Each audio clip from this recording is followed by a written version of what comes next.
We're honored to welcome to the stage now our panel, Build for Tomorrow, Best Practices from Industry Leaders. Please welcome Sandra Stonham, MD, Tech and Operations, DBS Bank. Stella Clarke, CMO, Murex.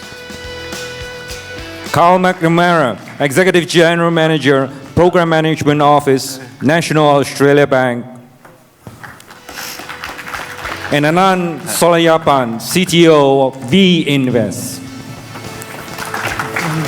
And a moderator, Laurence Thiery, APAC BD, Head of FSI, AWS. Good afternoon, everyone, and thanks for joining us for this last session of the Financial Services track.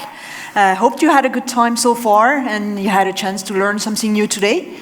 My name is Laurence Thiery. I'm responsible for financial services business development across Asia Pacific, and I'm really excited to be here today, with an esteemed panel of senior executive across the industry. So thanks, guys, for joining us and being with us for this last session. Just to get started, because I know we have limited time to share all of the insights you guys have, can you just give a quick introduction and what's your role in the organization that you represent? And Sandra, if you don't mind starting. Yep, I'm Sandra Stonham. I work for DBS in Technology and Operations. Specifically, I look after Treasury and Markets, Technology and Operations. In addition, I also look after a group which we call IT Shared Services, which is really the IT for IT, and that's where we run a lot of our enterprise DevOps platforms, etc. Hi, thank you, Laurence. I'm Stella Clarke, the Chief Marketing Officer for Murex, a leading provider of software solution for the capital markets. Today, our platform, MX.3, powers over 45,000 users in 65 countries. And we have 60 of the top 100 banks who trust us with their global market business. Thank you. Hi, my name is Kyle McNamara. I'm the EGM of Program Management at NAB. And so with that responsibility, I'm responsible for helping transform the bank and all the investments we make to transform the bank, as well as making sure that we execute those investments. And then also how we go about doing it, implementing Agile best practices, moving to the cloud, CI/CD platforms and pipelines, and everything along those lines as well. Hey, thanks, Laurence. My name is Aananth. I'm a CTO and co-founder at WeInvest. We are a B2B digital investing platform. So essentially, we build an investing platform for customers, but we partner with banks and financial institutions to roll that out.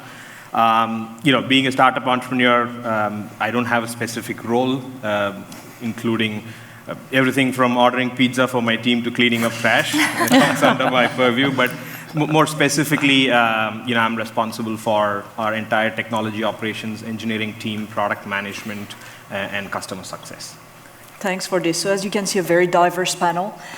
You obviously have all embarked onto a journey to the cloud, followed different paths, are at different stages of that journey. I'm curious to understand, what are the key market forces and customer drivers that have really influenced your decision to migrate to the cloud? And Stella, maybe if you don't mind starting with the version of Murex and what you guys have experienced for the past couple of years. Yes, for us, customer drivers are very clear. Capital markets infrastructure challenges are quite similar to those of retail banking. In a sense, we have to manage large transaction volume and we are real time. However, we also have our specificities. For example, our client need to be able to access very large compute power at a given point in time, and really provisioning on-demand IT resources is critical to their operation. So let me give you an example. Since 2008 and the financial crisis, investment banks have been facing a large amount of regulation that keeps evolving. At any point in time, they need to be able to develop, test, and implement these changes. And they require a very large amount of test and dev. If you're a trader and you're facing with highly volatile market condition, you will require on-demand capacity to be able to measure your risk accurately and protect the bank's position. So for all these reasons, the cloud seems to be the right solution for this type of client. So in addition to elasticity, on-demand provisioning, and access to almost unlimited capacity, our clients are also turning to the cloud to manage and reduce their cost of ownership. This is critical for them to continue operating. Lastly, another driver for them is simplification of IT operation. Clearly, when you engage and move to the cloud, you need to relook at your overall way of operating, and that's the first step towards this simplification. For us, as a software provider, cloud is also basically a way to move into a more agile environment and has been basically a key enabler for us to adopt IT standards that are stemming from the consumer software technology industry and have accelerated our adoption of these standards. So it has been key to our own transformation towards enterprise agility and DevOps adoption. Thanks a lot, Stella. Kyle? For us, very, very similar. And I've only been with NAB for the last 5 months. I was with a Canadian institution prior to that. And in both cases, I found that both organizations adopted Agile before they moved to the cloud. And so what happened was things started to dramatically change. We were starting to build things way faster than what we were doing before. The business was much more engaged in the technology project than they were previously. And that's all good. That was really good progress. But the bottleneck became taking that and deploying that code into production. And that's where the cloud came in. And the whole cloud ecosystem, building that whole cloud ecosystem with the CI/CD pipeline, microservices, APIs, that's what really that's what really drove us to let's eliminate that bottleneck in that work in progress and building those things at scale. And that's why our organization is so committed to the cloud now. Great, fantastic. Sandra, you started that journey a couple of years back as well. So what has been... We did, and I was talking a little bit before about our sort of technology transformation, because essentially being a bank and actually being 50 years old this year, so we're celebrating our 50-year anniversary this year, we have a number of legacy systems, and so some of them many decades old. And so we really, they're very monolithic, they're slow to change. And but obviously everyone around us, not only our customers, but also our users and also ourselves, we're sort of influenced by what we see in the real world, with the tech giants. So we see the Amazons and the Netflixes and the Apples and all able to change in a much more nimble way than us. And so we really embarked on our technology transformation based on lessons that we felt we learned from the tech giants. So we were saying, what are they doing that we're not doing, and how do we need to transform ourselves to be like them? How do they actually get this nimbleness? How do they actually get this great level of resilience, rapid rate of change, lower operating cost? How do they do all of that? And so we've come up with a whole number of transformations, and actually we're significantly down those journeys now and really starting to see benefits in terms of cost, in terms of resilience, in terms of our nimbleness to change. Great. So Aananth, obviously you don't have to deal with as much legacy, right? No, unlike my panelists here, we come from a startup, so we have a completely different view of this, right? So we are a cloud-native company. We didn't have to make a choice between building it in the enterprise versus cloud. It was natural for us. I was CTO at a previous startup in Hong Kong and China, and this is my second fintech startup.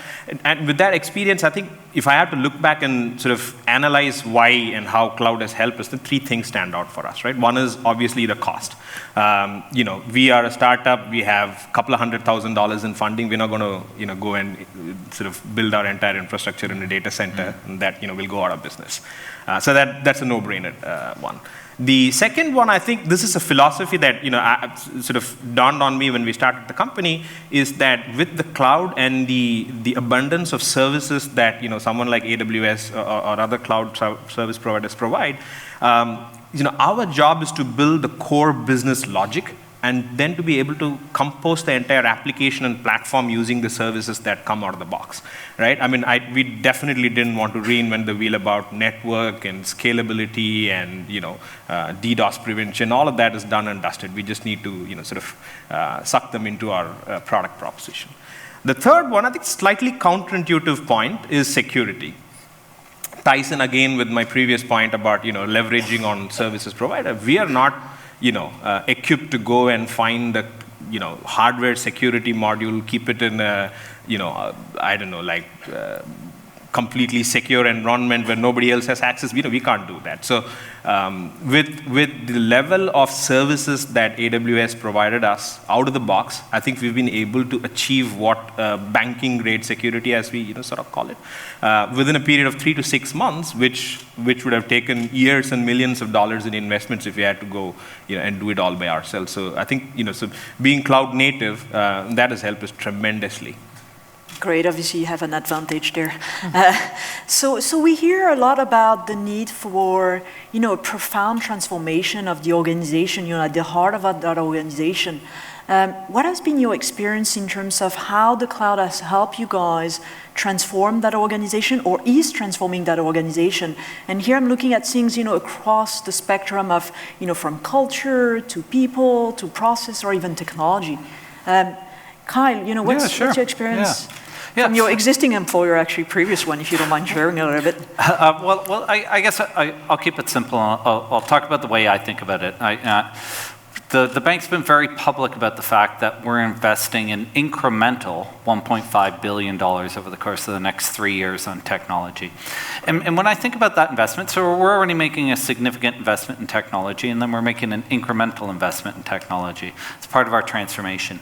And when I think about that investment in technology, and I think about any technology project, I think about where is value added. And value in a technology project is only added when a developer develops and deploys code into production. And I keep it super, super simple, and I remind myself every single day, because, especially at a bank, every bank, there's lots of meetings, there's lots of coordination, there's lots of negotiation over the budgets, there's lots of stuff that happens. All that stuff, we can never lose sight of the fact that the developer develops code, deploys it into production. So I think it's really, I think about it in 2 parts. I think Agile, I think it was tremendous. Adopting Agile at scale, because it brought the business closer to technology. It got the business closer to how technology goes about doing their job. I think cloud and DevOps is the next half. And so bringing the actual deployment of code closer to the business so those teams can be working much more closely together. And I think that's incredibly, incredibly powerful. And the single best way to monitor that from my perspective is just look at developer productivity. Is your developer productivity going up? And just Google it. Just Google, how do you measure developer productivity? It's really hard. It really is hard to measure developer productivity. So keep it simple. Like I saw that DBS looks at number of deploys, which was, that to me that's a measure of productivity, and that's what I think a lot of best practice companies are doing. But just keep those metrics simple, and you can see the culture changing overnight when you do that. Love your point about developers, how much we care about builders in our company and our culture. So Sandra, actually, what's your perspective on that, since Kyle mentioned some of your points from your earlier presentation? Yeah, I think without a doubt, cloud has transformed our organization, and it continues to do so. And it's not just about the technology, it's also about the entire way we work as an organization.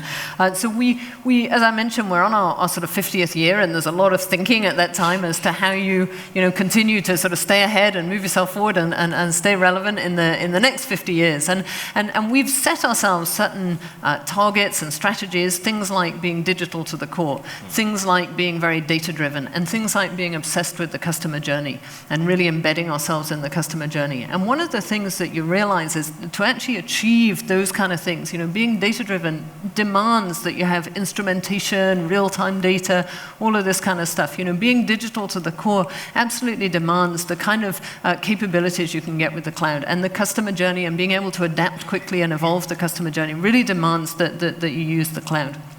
So it really has transformed our organization, and it's not just coming from technology, it's really about the way we work as well, how we partner with the business. We're introducing a whole platform model whereby the business and the tech really partner very closely together. We have the concept of sort of two in a box, how the business and tech partner together. And so we're really transforming the culture and the way we work as an organization, and we consider it to be completely not an option. It's absolutely essential, mandatory that we do that. So it is having a lot of impact, and there are a lot of lessons to be learned along the way. One of the key lessons we've learned, and I'm glad Kyle highlighted it, one of the key lessons is actually being able to provide these kind of measures so that you can bring people along with you, so that you can actually, not just the technology people, but the business people and your CEO, everybody really needs to be able to see the data. And sometimes when we measure these things, as Kyle says, it's just number of deployments. Actually monitoring that and seeing that grow is fantastic. We looked at as well as how we transform our applications, and we've looked at our applications. Is it traditional? Is it cloud ready, optimized, or native? And then we measure how many applications we have in each of those buckets. And it's not super scientific in that my huge trading system happens to be Murex. My huge trading system is one application. Some little ditty application is also one application. But it's much more about the direction and the measurement and the purpose that everyone's got to get to, and how you bring everyone along with you in that overall direction really makes transformational change of the organization. Great, fantastic. Obviously, Aananth's taking a completely different perspective here. here. On the point from Sandra, and I also looked at the presentation. I think what AWS and services and the cloud have generally helped us build is a culture of automation. I think that's the core of what we have to, sort of differentiate and do things as a startup that's, tremendously different from an enterprise application. So again, with the slew of services that we have, we automate everything from development to, CI/CD, deployment, testing, infrastructure automation, disposable and composable environment, security, network, measuring customer usage. Everything is automated for us. So, that's a critical differentiator for us when we compare ourselves against competitors. Sort of an interesting side effect of that, we were just discussing amongst our team here today, that many, and we run a 50-member development team, so it's pretty small and compact. Many of our guys have not seen a network cable in their lives. Right, so they've never used a network cable. So, so if I'm talking to this generation of developers who are helping us build, our platform, the pace of work needs to be at, at a cutting edge, and that helps us drive a lot of sort of, developer satisfaction, so to speak, because keeping people in within our organization and sort of retaining the right talent, we see that what we do has the secondary impact of showcasing us as a great place for developers to work with. So works both ways. Great. So one of the things that come up often from customers that are actually about to embark onto that journey is actually learning from the guys like you that are ahead of them, right? So, frankly, they want to leapfrog you guys. But essentially, what are the pitfalls? Typically they would ask, what are the pitfalls? What are the learnings? And so, if you had to do it all over again, or if you had to tell yourself back a couple of years ago, what would you tell yourself to do differently? What have you learned through that journey that you could even accelerate even more? Aananth, obviously you're born in the cloud, but what would you do differently? Yeah. No, I just sort of slightly reinterpret the question, because 4-year-old company, so there's not much of history to look back at. But one of the things that we are investing a significant amount of time and effort in terms of how we build the business and how we evangelize this to our potential partners. We are a B2B platform. We are hosted in the cloud. And we'll need to have a convincing story to tell to our partners, financial institution, to see how we are they're the right partner, right? So one of the things that I think we also discussed this in one of our chats is how do we come up with reference architectures and solution architectures that help people who think about cloud. They think of a lot of blinkers. There's so many filters and not logical arguments in there. So can we build solution architectures that nudge people to move from, I'm very afraid of the cloud, I don't know what you're doing, to, hey, there are 3-5 different ways of how we can do this. There is a maturity model around this. Start small, simple, don't put your, critical stuff in the cloud, then we'll slowly convince you that this is the right thing to do and sort of get you up that reference architecture, right? So that's something that I think, is very important for, for a lot of people looking at from financial institutions perspective, and that's something that we, intend to invest a lot of time and effort into. Kyle, what's your sure. learnings? Well, I guess when I used that description previously, and we talked about Agile, what happened in both the organizations I was in is there was this pent-up demand. By the time that we recognized that the bottleneck is actually deploying code into production, and everything that goes with it, environment management and automation, great points with respect to automation, all of those things. When we recognized that that was the bottleneck, it felt like it was late in the game. There was so much pent-up demand in the organization to actually be leveraging these capabilities. And it takes a while to build them, quite frankly. It takes a while. And so I wish we had started earlier, quite frankly. I really wish we would have at least got some pilots up and running and got them going. Another key lesson for me was, I know it's kind of an obvious insight, but the talent that you have doing it. And I'll draw it out specifically for a bank or an insurance company. Challenge the people that you have doing it, and make sure that you've got the right people, and specifically see, have they done it before?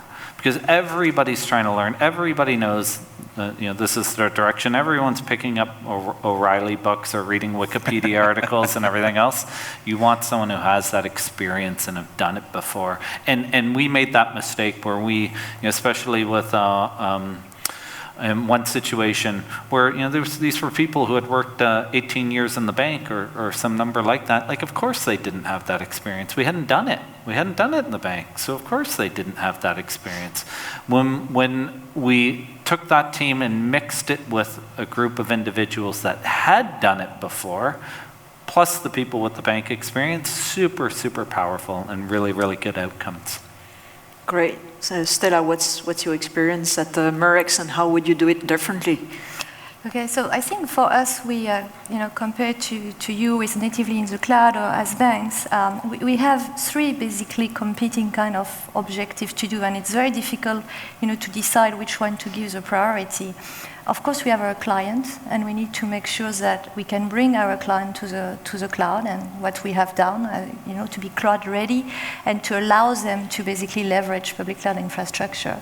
But then we still run our own software factory, with a very large source code, high level of dependency, 100 of clients that are utilizing it. So for us, we also had to prioritize our own, transformation to move to the next level and to be able to manage basically all this development, efficiently and manage it well. So of course, we had that kind of challenge on top.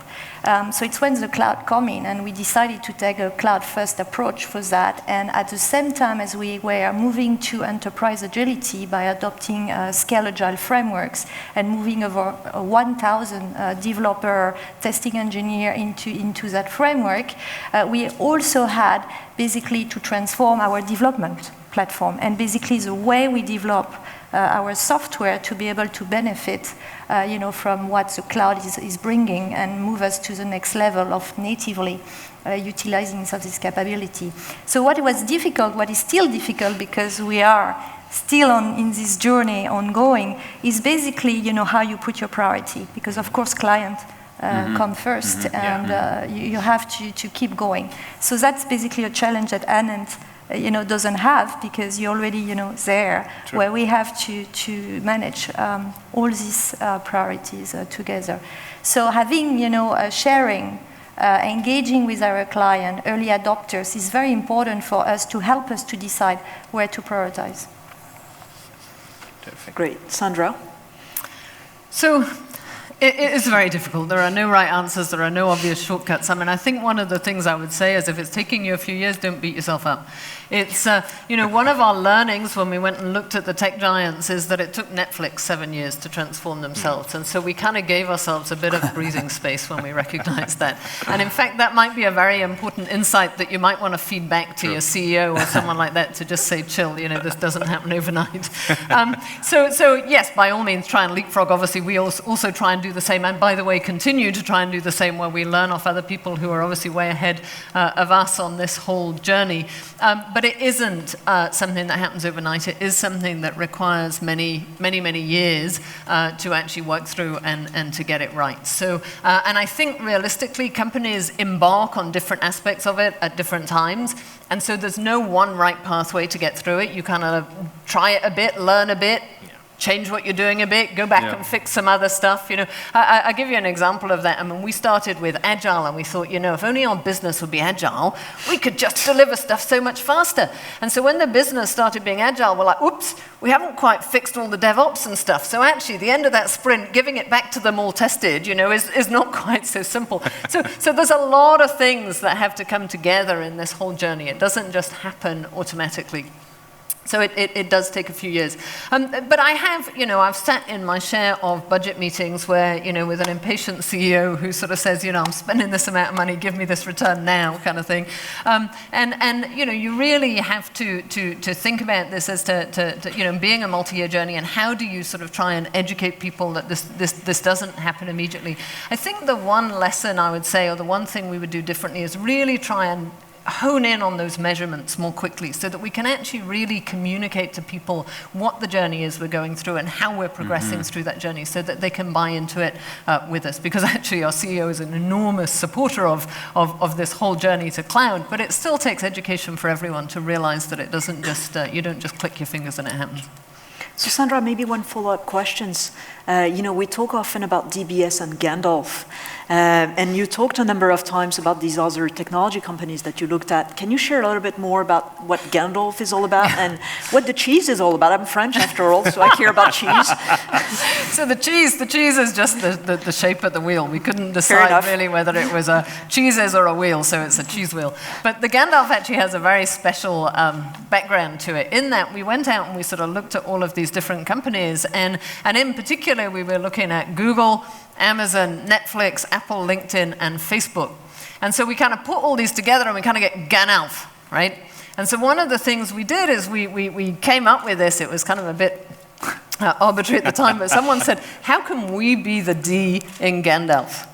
So we created this whole thing, this whole strategy is called Gandalf because we, DBS, want to be the D in Gandalf. And this Gandalf name became a really galvanizing strategy. We had a whole offsite with this whole Lord of the Rings theme around it and all the rest of it. We have Gandalf hats and things everywhere. So it's actually become something that everybody in the organization, I could pretty much guarantee anybody you ask in DBS, if you ask them about what Gandalf is, they'll actually know that it's about this transformation journey. So it's very awesome. Galvanizing strategy. Awesome. So you all guys mentioned you were on that journey. Obviously, you're not giving your secret sauce because you don't want the other guys to leapfrog you. But so you're on that journey, but the journey still has a couple of years more to go, apparently. So what's coming up next for you guys? I mean, Kyle, I mean, what do you envision, as the next key things for your organization? Sure. I just make one more point with respect to the journey, because I've done the business case multiple times, and there's really 3 different elements of the business case. One is your infrastructure costs should go down. Second point is you should be hopefully moving to open source, and so your license fees should be going down. But the point I keep emphasizing, and after doing the business case multiple times, and I think it's the most material point in the business case, is, again, developer productivity. How your developers are increasing their productivity. And we've written the business case exactly like that. And the developer, if you're at a big bank or at a big insurance company, you break down those costs, your developer productivity, how much time your investment in developers and the broad definition of developers is material. And that's really maximizing, optimizing their productivity is really the key element of the business case from my perspective. So that's kind of one of the lessons learned for doing it a couple of times. So, sorry, for your question on what's going to happen over the course of the next 2 to 3 years, or what do we see? I said it in the session that I did earlier today. I really think that data, that banks are going to be defined by data, and the winners and losers will be defined by how they leverage data. Like I fundamentally, my heart of hearts, that's what I fundamentally believe. And I believe that the most successful banks today are leveraging data better for marketing, for risk, for operations, for compliance, whatever it might be. And then you just project that a little bit out. You don't even have to project it that far. 3, 4, 5 years from now, as machine learning, and we saw many examples through the course of today, how accessible it's becoming and how accessible analytics is becoming. That is a game changer, and we're just on the cusp. And I honestly think Absolutely. that we're in this period right now. I say these are my terms. I don't know if they resonate, but we're in this age of simplification right now, where all the banks are going through simplifying processes, simplifying architecture, simplifying everything. Because the customer expects a simple experience. The next game is personalization, and data and analytics is what's going to drive that. And so that's the way I think about it. Great. Aananth, you are nodding a lot your head on the things that Kite is mentioning. Pretty similar themes as well. So two themes, so to speak, right? So one is something that's going to die, which is, we work with multiple banks and financial institutions. It takes 3 weeks and 3 months to provision an SIT and a UAT, and, we have to move code from here to there. Anybody doing that profession, pick up another skill, that's dead, right? So complete infrastructure automation, DevOps, CI, CD, that's going to just, completely wash that space. And we are seeing that happening with some of our financial institution partners, and we are evangelists of that because it helps us roll out things at a much faster pace than what traditional institutions can do. The second one, absolutely agree with what Kyle said, right? So democratization of machine learning and so the algos around that, right? So we today we just need to hire a reasonably good data scientist, and we'd probably have as much machine learning and algo power as, for example, Google had 15 years back, right? I mean, this is still, we're talking about an order of magnitudes, but still, one guy who can do something that Google did 15 years back, that's terrific. That gap is just going to narrow, right? And we looked at a lot of the ML services that AWS rolled out, and I was in a conference, and I'm absolutely certain that this is going to completely change the landscape for banks and financial institutions and for startups who know what they're doing with their data. And I think that's a killer. And obviously you guys offer wealth management, like self-service type of services. So where would you see that machine learning and best fit within what you are doing today? Many aspects. One, sort of something not directly related to investment itself, but something that we are burdened with, KYC, right? Yeah. Can I pick up the photograph of a customer? Maybe scan an ID card, like, we have online onboarding, right? So can I just put that ID card in front of my phone camera on my app and be able to do an instant, approval of that customer without even the customer keying in anything is something that, I used to be a CTO at a company called WeLab, which I co-founded as well in China. We could do this in China because the Chinese government has so much of, information about, its in their citizens and all that stuff. Being able to do that today in Singapore, that would be, something that we'd absolutely want to do, right? And lots of our financial institution partners want that capability to onboard people, like that. Today it's 3 days with forms, go to the branch, come back, give me your, salary statement. Yeah. That's dead. But I believe it's every single discipline. I really do. Like I believe if you run marketing today, you need to think about analytics and machine learning and how it's going to impact market. If you run operations, you need to think that way. Compliance, KYC, it doesn't matter. Any role, any leader in the world and any organization needs to think about how are they going to change their organization, because 5 years from now, and that's what we need to do as leaders, think about what it's going to look like 3 or 5 years from now. Every single leader should be thinking about how am I going to adopt or start to test these capabilities. Yeah, agreed. So Stella, you mentioned the transformation you were doing on both sides, serving your customers and internally as well. So where is that going in the next couple of years? But for us, that is one point I will rebound on Kyle, is developer productivity. I think to be able to really move to change capital markets and bring value to our customer, we need our developers to be focus on the core of what we do. And basically being able completely to decouple the concerns between, as you say, dealing with infrastructure, with other type of problem, is really going to, I believe, open up a next wave of innovation from a functional perspective, with a focus on really solving, for example, complex mathematical problem for risk management. How do I compute margin value adjustment? How do I bring total cost of trading into the pricing of my transaction? So really for us is about really unleashing, if you want, the power of our developer and where really the core of our business is. And then for our client, clearly the world is cloud, it's API, and I really believe this will open a new window into full cooperation across organization. How do we work with our client who are embarking in this journey to basically make services available to them they'll be able to leverage. And there is another aspect that may be slightly different from yours, is around cooperation, across our client base. I think, things are evolving. Hopefully, business process will standardize, and there will be, opportunity for mutualization. So how can we be with our client and assist them in this kind of transition?